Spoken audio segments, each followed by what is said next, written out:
À l'âge adulte, hein, de par mon métier, j'étais cuisinier, donc j'ai été obligé par nécessité puisque je travaillais, tous les week-ends, je ne pouvais plus aller à la messe en fait et j'ai vécu comme ça pendant 20-25 ans et un soir au boulot, j'ai appris par hasard, à la radio, la mort de Jean-Paul II et 10 minutes plus tard, on m'a annoncé que l'église à côté du restaurant où je travaillais, serait ouverte toute la nuit pour que les gens puissent aller prier. Et là, en sortie du boulot, j'ai senti un besoin impérieux, mais vraiment une force qui m'attirait à aller prier devant le tabernacle. Et pendant cette prière, il m'a retrouvé.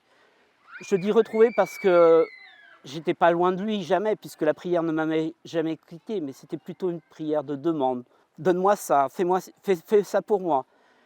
Et puis ben, là, je me suis senti en action de grâce parce que Jean-Paul II, pour moi, c'était quelqu'un d'important. C'était quelqu'un que j'avais eu la chance de rencontrer en pèlerinage à Rome. Et la façon dont il nous avait dit bonsoir sur la place Saint-Pierre m'avait touché énormément. Alors après, je suis revenu petit à petit, doucement vers la messe. J'y allais quoi, une fois par mois, une fois tous les 2 mois. Puis en fait, de plus en plus souvent. Et heureusement, il y a 7 ans, j'ai dû être opéré en urgence d'un cancer colorectal. Le chirurgien, le matin, est venu dans ma chambre en me disant « Bon, eh ben, je vous opère à 2 heures. Oh, j'en ai pour 4 heures. » Sauf que sur la table, j'ai fait péritonite.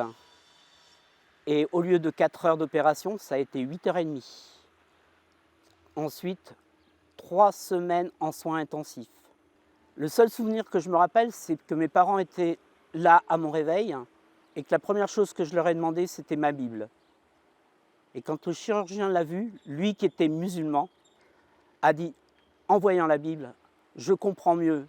J'avais l'impression d'être guidé sur la table, mais je vois que je n'étais pas tout seul. Et il m'a demandé l'autorisation de prier avec moi quand il pourrait. Et en fait, tous les soirs, pendant 5-10 minutes, on priait ensemble. Pour les opérations difficiles qu'il allait avoir, pour les malades qui étaient en soins intensifs, et puis pour tous les malades de l'hôpital. Cette expérience, pour moi, ça a été quelque chose d'assez fort. Je me suis aperçu que ça, en fait, ça agrandissait ma foi et que ça fortifiait ma foi dans ma religion. J'ai découvert que Dieu n'était pas seulement quelqu'un de loin, de lointain, mais quelqu'un de très proche. Un père qui nous prenait dans ses bras. Et maintenant, l'Eucharistie, c'est un besoin, c'est une respiration, c'est une force de vie. Et l'adoration, encore plus. En fait, c'est un dialogue. Quand on parle à un ami, on lui parle sans obligation, on lui parle, on fait la conversation. C'est voilà, c'est naturel. Ben, Dieu, pour moi, c'est devenu un ami. C'est un ami, donc je lui parle comme à un ami.